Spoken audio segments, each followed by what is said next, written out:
제가 지금 여러분에게 드리는 이야기는 그리스의 북쪽 지방인 마게도냐 지역의 빌립보라고 하는 그 도시에서 실제 있었던 이야기입니다.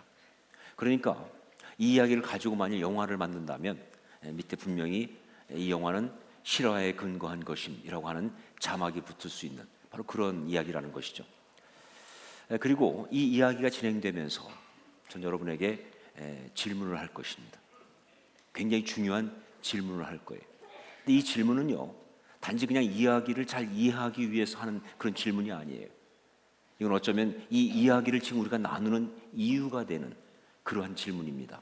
왜냐하면 이 질문은 모든 사람에게 해당되는 아주 중요한 삶의 질문이기 때문에 그렇습니다. 자, 바울이라는 사람이 있었습니다. 바울이라는 청년이에요. 굉장히 똑똑하고 아주 열심히 사는 사람이었어요. 그런데 이 젊은 청년 바울의 가슴 속에는요, 정말 답답함이, 아주 힘든 마음이 해결할 수 없이 꽉 차 있었어요. 때때로 억울하다는 생각도 들고요, 어떤 경우는 채워지지 않는 허기, 어떤 그런 굶주림이 있기도 하고, 무엇인가 불특정한 것을 향한 분노가 있었습니다. 그리고 미래에 대한 감당 못할 두려움도 있었습니다. 그야말로 갈등 가운데 있는 사람, 이것이 바로 젊은 바울의 이야기였어요. 그런데 그러다가 이 바울, 이 사람이 예수님을 만나게 되었습니다. 예수님 만났다고 하니까 이게 뭐냐 할지 모르겠지만 그것은 바로 그 어느 순간 이 바울이 예수님을 자신의 주인으로 모셔드렸다 그 말입니다. 예수님, 당신은 나의 주인이십니다 라고 그렇게 고백을 했다는 거예요. 이걸 다른 말로 말하면 예수를 믿게 되었다 그 뜻이겠죠. 자, 그렇게 예수를 만나는 순간 그는 완전히 확 뒤집어졌습니다. 예전에는 마음속에 각종 불만이, 각종 어떤 분노가 가득했는데 이제는 이 마음속에 감당할 수 없는 기쁨이 올라오기 시작하고 설명할 수 없는 평강이 있기 시작했습니다. 특별히 그에게 있었던 이 분노가 이제 열정으로 바뀌었습니다. 어떤 열정이냐면 바로 이 아름다운 소식을 전하고 싶은 열정, 이 기쁨을 사람들에게 말해주고 싶은 열정. 그래서 바울 사도는 바로 선교사가 되었습니다. 전도자가 되었습니다.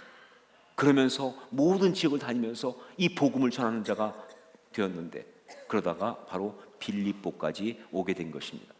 자, 그런데 이 빌립보에 와서 문제가 생겼어요. 사실 빌립보에 올 때 바울 사도는 특별한 어떤 그런 계획이 없었기 때문에 일단 와서 기도부터 시작했어요. 그래서 강가에 기도처라고 하는 것을 만들어 놓고 거기에 가서 숙소에서 매일 왔다 갔다 하면서 기도를 한 거예요.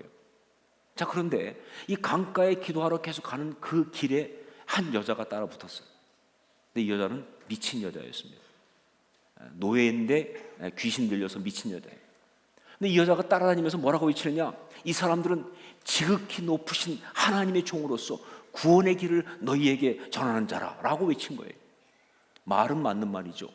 그러니까 만약 이 여자가 미치지만 않았으면요, 굉장히 좋은 동역자가 될 뻔했어요. 근데 문제는 미쳤다는 거죠, 그렇죠?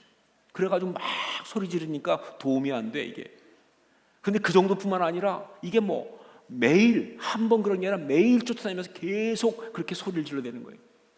여러분, 미친 여자한테 안 당해봐서 모르는지 모르겠지만 정말 힘듭니다. 이게 쉬운 얘기가 아니에요. 그래가지고 이 바울 사도가 도저히 견디지 못하고 그 여자에게서 귀신을 내쫓습니다. 그래서 그 여자가 건강해진 거예요. 온전해진 것입니다. 자, 그런데 이게 또한 문제가 됐어요. 사실 누가 봐도 바울이 좋은 일을 한 거 아니에요? 아니, 귀신 들린 여자의 귀신을 쫓아내줬으니까 얼마나 좋은 일을 한 겁니까?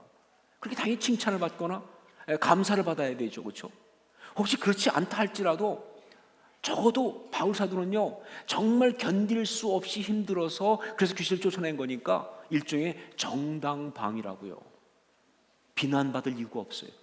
그런데 바로 이것으로 바울 사도가 고발을 당합니다. 바울과 실라가 고발을 당했어요. 이유가 뭐냐? 이유는 모든 사람들의 갈등 가운데 항상 있는 바로 그 이유, 모든 사람들의 싸움의 가장 중요한 이유가 되는 바로 그 이유 때문에 그래요. 그게 바로 뭐냐? 돈 때문입니다. 돈 때문에. 이유가 뭐냐면요, 이 귀신 들려 점치는 이 노예, 그 주인이 있었어요. 근데 이 주인이 자기가 여자 노예가 있는데 이 귀신이 들려가지고 그래가지고 문제가 생겼는데, 그런데 귀신 들린 다음에 신기하게 점을 치는 능력이 나온 거예요. 그래가지고 이 주인이 그 점 치는 걸 이용해서 일종의 비즈니스를 열었어요. 그래서 점 쳐주고 돈을 받으면서 수입이 짭짤했다 그 말입니다. 그런데 이 여자 노예에게서 귀신이 나가고 나니까 이제는 뭐예요? 점을 칠 수 없게 된 거예요. 수입이 끊어졌어요. 그래서 바울과 실라를 고발한 것입니다. 여러분, 인간은 이렇게 악합니다. 아니, 암만 노예지만 그러나 귀신 들려서 그거 통하는 그거 이용해서 돈을 벌다니 말이죠. 뭐 어쩌다가 돈을 벌 수도 있겠죠. 그렇게 상황이 됐으니까. 그러나 적어도 말이죠, 그러다가 귀신이 나가면 기뻐해야죠. 감사해야죠. 돈 수입이 끊어졌다고 고발을 해요. 이렇게 볼 수가 있어요. 사실 귀신 들린 것은 그 여자 노예만이 아니라 이 주인도 사실은 귀신 들려 있는 것이다. 수없이 많은 사람이 지금 들려 있는 바로 그 귀신 말이죠. 어떤 귀신이에요?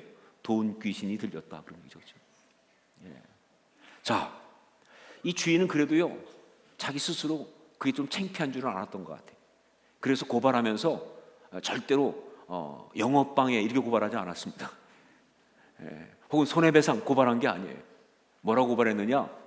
유대인으로서 로마 사람인 자기들이 받지 못할 풍속을 전한다 하면서 일종의 뭐예요? 풍기문란으로 고발을 했어요. 자, 그런데 이 빌립보 관리들도 또 이게 문제입니다. 보통 그렇게 고발이 들어오면 말이죠, 일단 시시비비를 가려야 될 거 아니에요. 맞는지. 그런데 이 관리들은 유대인 선입견을 갖고 있으니까 무조건 그냥 먼저 옷을 벗기고 때리고 그리고 감옥에 집어넣어 버렸어요. 다음날 재판할 때까지. 재판도 아직 안 했는데 무조건 때린 거예요. 그리고 감옥에 집어넣은 거예요. 그러니 그 감옥에 들어간 바울과 실라가 얼마나 억울하겠습니까? 얼마나 답답하겠습니까? 얼마나 화가 나겠어요? 그리고 얼마나 두렵겠습니까? 이런 인간들이 무슨 짓을 할지 모르기 때문에.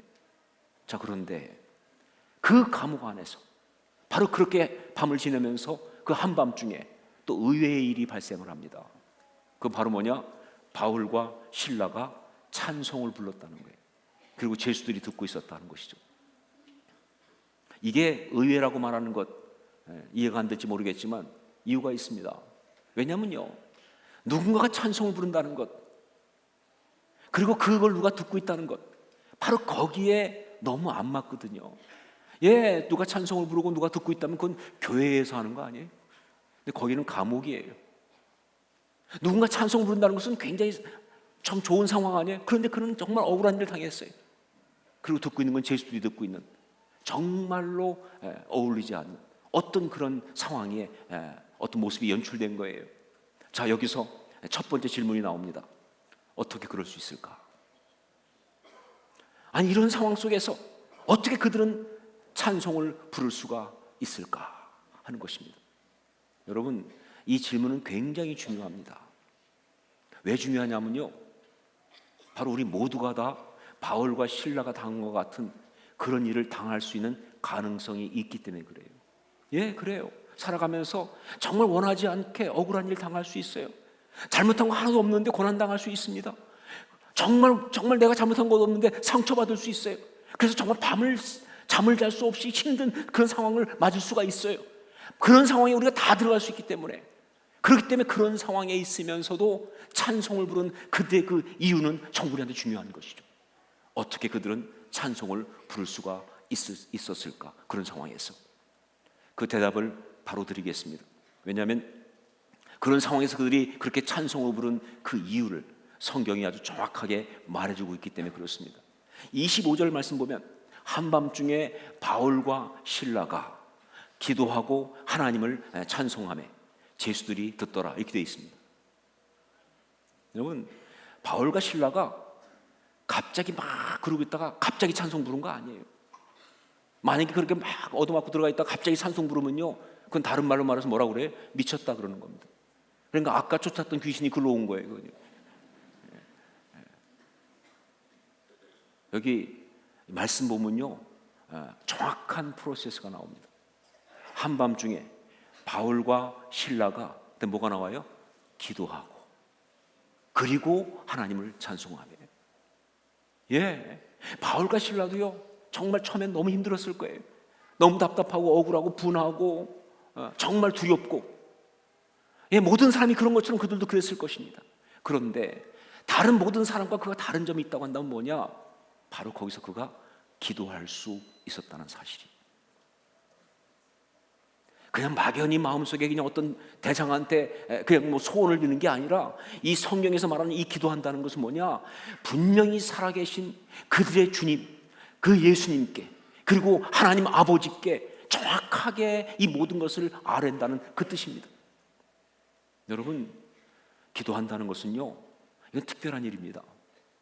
그냥 인간이 혼잣말로 하는 게 아니에요. 영적인 사건이에요. 그리고 정확히 말하지만 예수 그리스도를 믿지 않는 사람은, 하나님이 그의 아버지가 아닌 사람은 기도할 수 없어요. 그리고 이 기도한다는 것은요, 이 영적인 일이기 때문에, 예, 그래요. 기도하게 되면요, 정말 당장 볼 때는 아무것도 아닌 것 같지만 계속 기도하게 되면요, 그 순간에, 어떤 순간에 이해할 수 없지만 영적인 역사가 일어나서 이 마음이 달라진다니까요.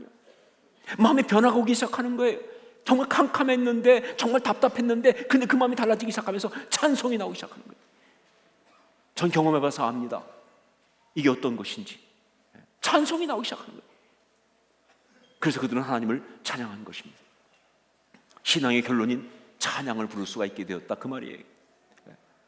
그 순간 그들은 더 이상 갇힌 자도 아니었습니다. 매인 자도 아니었습니다. 여러분, 갇힌 자는 찬양 못합니다. 매인 자는 찬송 못합니다. 잡혀있는 자는 찬양할 수 없어요. 그들은 찬양하고 있었기 때문에 매인 자도 아니고 갇힌 자도 아니고 당한 자도 아니다 하는 것이죠.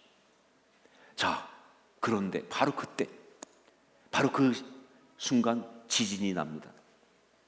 지진이 나면서 옥토가 흔들리고, 그리고 옥문이 다 열리고 메인 것이 다 풀어지는 그런 일이 일어나게 돼요. 엄청난 역사가 일어났습니다. 기적이 일어났어요. 초자연적인 역사가 일어났어요. 그런데 이게 기적이고 이게 초자연적인 역사라고 말하는 것은 지진이 났기 때문에 그런 거 아닙니다. 여러분, 지진은 초자연적 역사 아닙니다.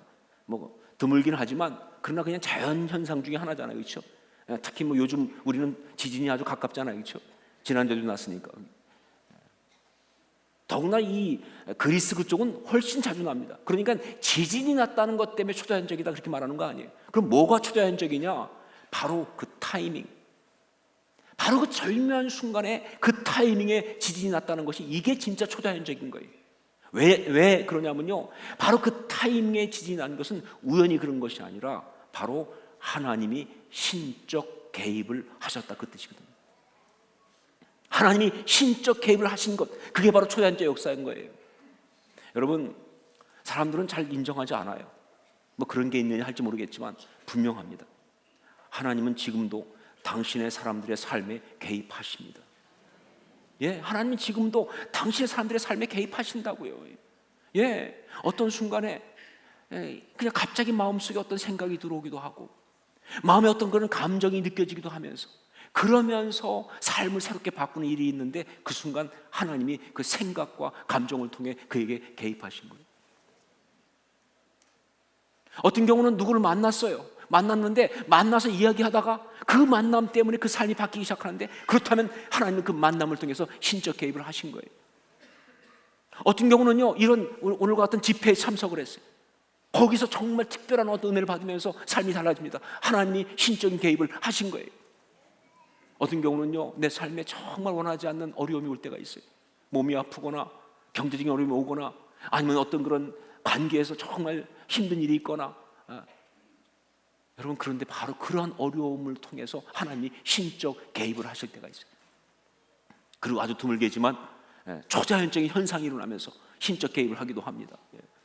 여하튼 인생을 향한 하나님의 신적 개입은 그때도 있었고 지금도 있는 거예요. 자, 그날 그렇게 하나님은 신적 개입을 하신 겁니다. 자, 그런데 그렇다면 누구를 위하여 개입을 하셨는가 하는 것이죠. 누구를 위하여? 하나님이 신적 개입을 할 때는요, 분명히 누군가를 위해서 개입하시거든요. 절대 그냥 자랑하시려고 놀래주려고 하신 거 없다고요. 그러면 누구를 위해서 하나님은 신적 개입을 하셨는가?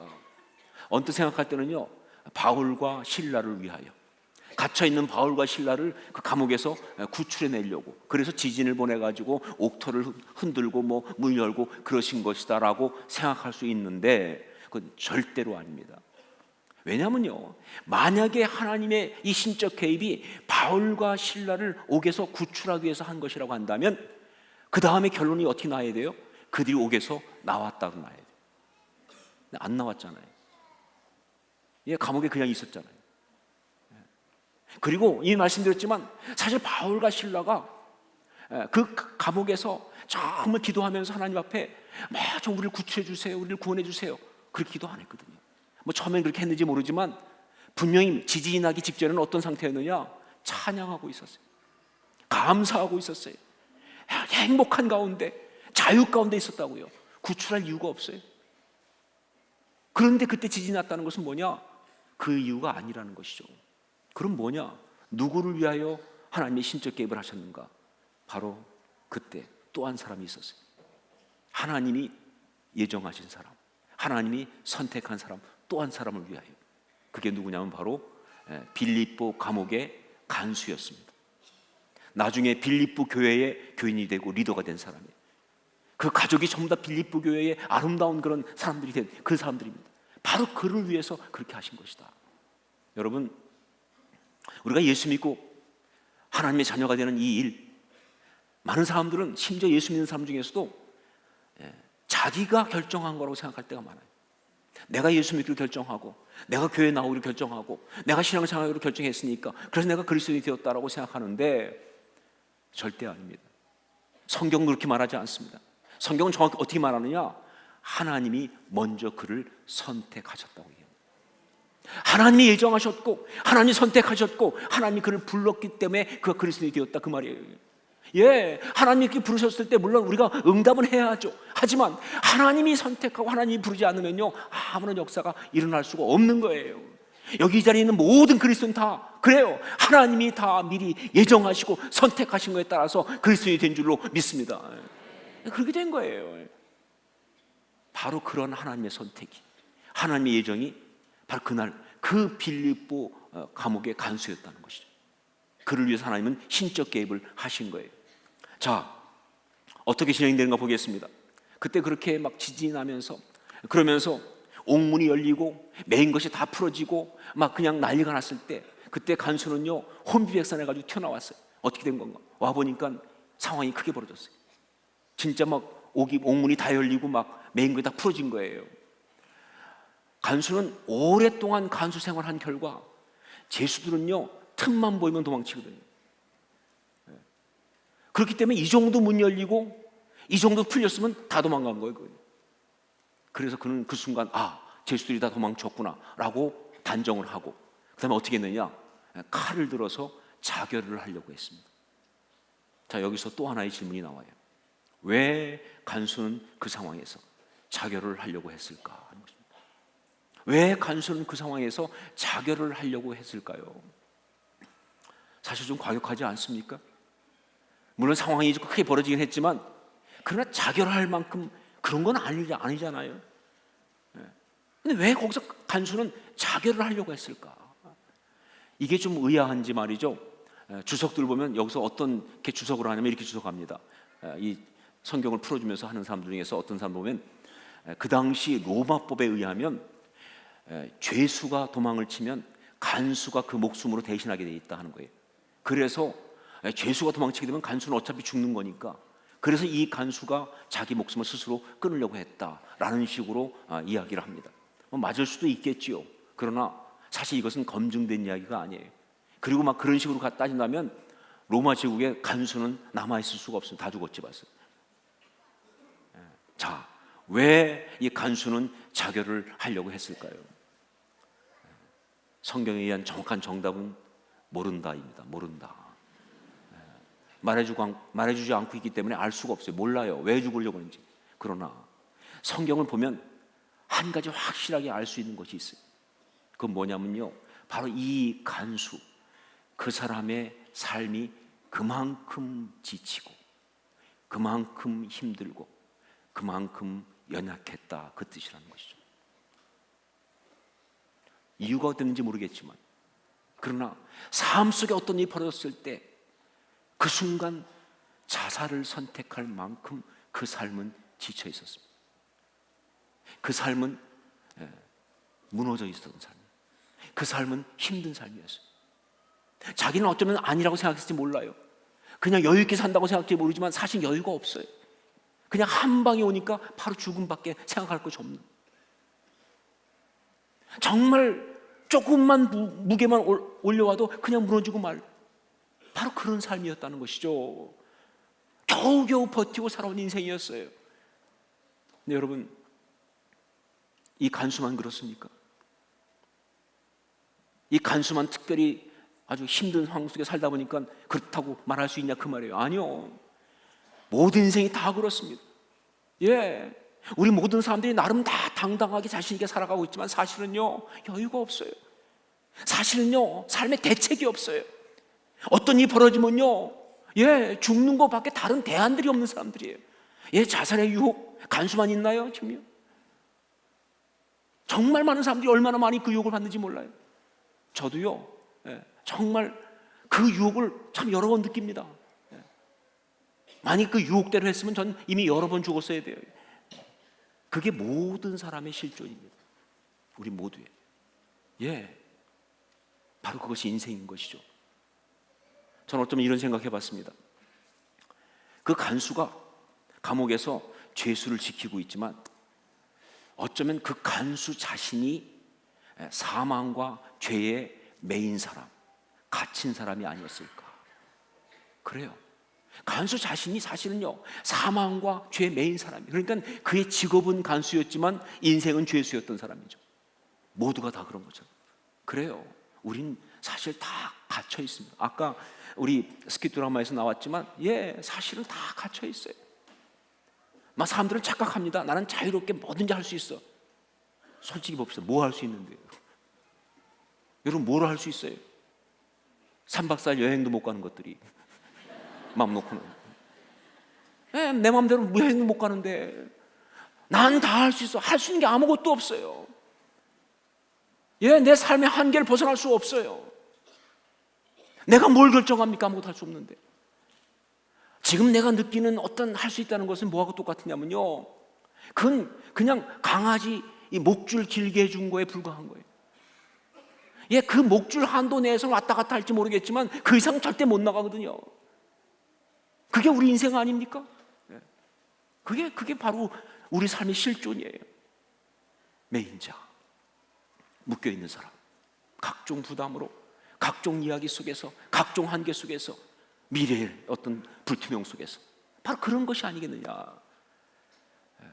자, 이 간수가 그런 상태였다는 걸 보여주는 좋은 또 증거가 하나 있습니다. 뭐냐면요, 간수가 칼을 들어서 이제 자결을 하려고 할 때 그때 바울과 실라가 그걸 보고는 우리가 여기 있다, 그러니까 목숨을 끊지 말라고 뛰쳐나갑니다.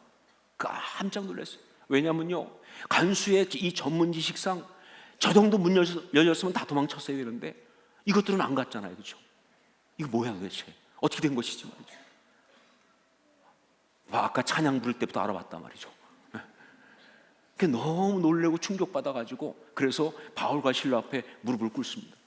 그리고 이야기를 하는데 그 이야기가 또 굉장히 좀 의외예요. 왜냐하면 보통 그런 상황이라면, 상황으로 볼 때는 무릎 꿇고 이야기할 때 뭐라고 얘기해야 돼요? 뭐 대략 가능한 거 뭐냐면 너무 고맙다고, 은혜를 잊지 않겠다고, 도망치지 않아서 감사하다고, 뭐 이렇게 말해야 되는 거 아니에요? 그렇죠? 날 살려주셨다고 말이죠. 뭐 아니면 조금 이렇게 물을 수도 있어요. 근데 왜 안 도망갔냐고, 뭐 이렇게 물을 수 있는 거 아니겠어요? 그런데 간수는 그렇게 묻지 않았습니다. 뭐라고 했느냐? 선생들이요, 내가 무엇을 하여야 구원을 얻으리이까? 내가 무엇을 하여야 구원을 받으리이까? 그렇게 물었어요. 이게 무슨 얘기냐? 바로 간수는요, 갑자기 뜬금없이 그렇게 말한 것이 아니라 바로 그 상황 속에 있었던 간수의 마음이 어땠는지를 알고 있는 거예요. 자기는 그동안 그냥 잘 살고 있다고 생각했어요. 이게 맞다고 생각했어요. 그런데 방금 전 사건을 딱 경험하고 보니까 내 삶은 대책이 없는 삶이야. 내 삶은 방법이 없는 삶이야. 한 방에 날아가는 삶이야. 난 사형 선고 받고 사는 거 똑같은 시한부 인생이야. 어떻게 하면 난 여기서 벗어날 수 있지? 그런 마음이 있었기 때문에 그래서 바울을 향해서 그렇게 말한 거예요. 왜냐하면 바울과 실라를 보니까 이 사람들은 달라요. 자기하고 똑같지 않아요. 이들한테는 다른 게 있어요. 절대 그렇게 매여서 도망치는 사람이 아니에요. 오히려 감옥 가운데 있으면서 그 자유가 있어요. 그게 너무나 정말 놀랍기 때문에 그래서 이렇게 말한 겁니다. 선생들이요, 내가 어떻게 해야 당신들이 가지고 있는 바로 그 구원을 내가 얻을 수 있겠습니까? 라고 물은 거예요. 바로 이러한 간수의 질문에 대해서 바울이 대답한 그 말, 이게 바로 아주 중요한 이야기입니다. 모든 인생이 들어야 될 아주 중요한 이야기예요. 그것이 바로 뭐냐면 주 예수를 믿으라. 그리하면 너와 내 집이 구원을 받으리라. 주 예수를 믿으라. 그리하면 너와 내 집이 구원을 받으리라. 아주 분명하고 아주 간단합니다. 복잡하지 않습니다. 정말 무식할 만큼 아주 단도직입적이죠. 주 예수를 믿으라. 그리하면 너와 내 집이 구원을 받으리라. 그래요. 이 삶의 어떤 한계 속에서, 이 어떤 어려움 속에서, 어느 날 닥쳐오는 일이 있으면 그냥 무너지고 말 인생 속에서 자기 멋대로 아무것도 할 수 없이 사실 매여있는, 그것도 시한부 어떤 그런 인생같이 매여있는 삶을 살아가는 그런 인생 가운데서 정말 그 모든 것을 이길 수 있는 유일한 대책이 있다고 한다면 그건 하나밖에 없다는 것이죠. 바로 예수 그리스도를 믿는 것. 예수 그리스도를 믿는 것. 여러분, 이건요 지어낸 얘기 아닙니다. 그냥 종교인들이 해보는 이야기 아니에요. 이것은요 하나님의 말씀이에요. 이것은요 진리입니다. 뿐만 아니라 지금까지 수천, 수백만, 수천만, 수억의 사람들이 바로 체험한 이야기예요. 체험하고 고백한 이야기입니다. 바울부터 시작해서. 이게 정답이에요. 물론 이렇게 말할 수 있어요. 그런데 예수 믿는 사람들도 보니까 믿는다고 해도 힘들어 하던데, 예수 믿는 사람도 삶에 어려움이 오니까 낙심하던데요. 고난당하면 정말 힘들어하고 분노도 하고 어려워하던데요. 무너지던데요. 맞아요. 예수 믿는 사람도요, 예수를 믿었어도 이 땅을 살아가면서 고난과 어려움이 올 때 무너질 수밖에 없어요. 힘들 수밖에 없어요. 낙심합니다. 힘들어해요. 그러나 여러분, 그것은요 예수님을 믿지 않은 그 인생에서 힘들어하는 것과는 차원이 다른 얘기예요. 왜냐하면요 예수님을 믿지 않는 그 인생은요, 그 힘들어하는 그 이야기가 뭐냐, 바로 그게 마지막이라는 거예요. 답이 없다는 거예요. 더 이상 그거로 끝이라는 겁니다. 그것을 보여준 게 바로 간수의 자결 시도예요. 그런데 예수 믿는 사람은요 힘들어할 수 있어요. 어려워할 수 있어요. 그런데 그 힘들고 어려운 가운데서 한 가지 어떤 대안이 남아있어요. 한 가지 길이 있습니다. 그건 바로 뭐냐, 바울과 실라가 보여준 것처럼 기도하는 것입니다. 하나님께 기도하는 거예요. 예수님께 기도하는 것입니다. 정말 기도하는 순간, 그때 여러분 그냥 기도하고 끝나는 게 아니라 그때 기도하는 순간 다른 길이 열리기 시작한다는 것이죠. 다른 이야기가 시작되기 시작하는 겁니다. 낙심은 했지만, 절망은 했지만, 기도하는 순간 저 높은 곳으로부터 어떤 설명할 수 없는 능력이, 어떤 설명할 수 없는 기쁨이 다가온다는 거예요. 나를 채우기 시작하면서 그 자리에서 일어서게 만드는 거예요. 그래서 벌써 일어서기 시작하는 거예요. 그러면서 마음이 바뀌기 시작하는데, 왜 바뀌었는지 자기도 몰라요. 그냥 기뻐, 그냥 행복해. 정말 답답한 상황 그대로 있는데, 그런데 소망이 충만해. 정말 힘들고 있는데 여전히 찬송할 수 있어. 심지어 행복하다는 생각이 들 만큼. 그게 바로 예수 믿는 이야기입니다. 이게 어떻게 가능한 줄 아세요? 이유가 있어요. 왜냐하면요 예수를 믿는다고 고백할 때, 예수님을 내가 나의 주인으로 이렇게 모셔드릴 때, 그때 사실은 사람들이 몰라서 그렇지 굉장한 역사가 하나 일어납니다. 영적으로. 그게 바로 뭐냐, 그것은 바로 하늘 생명책에 그의 이름이 기록이 된다는 거예요. 하늘 생명책에 그의 이름이 기록이 되는 거예요. 그러니까 그는 이제 하늘에 속한 사람이에요. 이 땅에 속한 사람은 아닙니다. 그 능력이 거기서부터 임한다 그 말입니다. 그 소망이 거기서부터 오는 거예요. 그래서 이런 역사가 일어나는 것이죠. 주 예수를 믿으라 그리하면. 예, 저는 이 그리하면 다음에 인생의 모든 문제가 다 들어갈 수 있다고 믿습니다. 주 예수를 믿으라 그리하면. 예, 그게 뭐 자녀의 문제든 어떤 경제적인 문제든 어떤 건강의 문제든 사람 관계의 문제든 아니면 정말 그 지긋지긋한 그 인간의 문제든 간에 다 들어간다고 저는 믿습니다. 예, 이게 성경의 자신감이에요. 이게 말씀의 능력입니다. 주 예수를 믿으라 그리하면. 예. 여러분, 이것은 선택을 이야기하고 있습니다. 하나님이 우리를 선택하셨어요. 그리고 우리한테 당신의 오퍼를 줬어요. 주 예수를 믿으라 그리하면. 이제 우리가 거기에 답을 해야 되는 순간입니다. 어떻게 답을 하죠? 어떻게 믿죠? 예, 복잡하지 않습니다. 아주 간단합니다. 그냥 믿겠다고 하시면 되는 거예요. 자격이 필요 없어요. 내 마음이 어때 하는지, 내 지금 상태가 어때? 아니요, 그냥 딱 한 가지. 네, 믿기를 원합니다.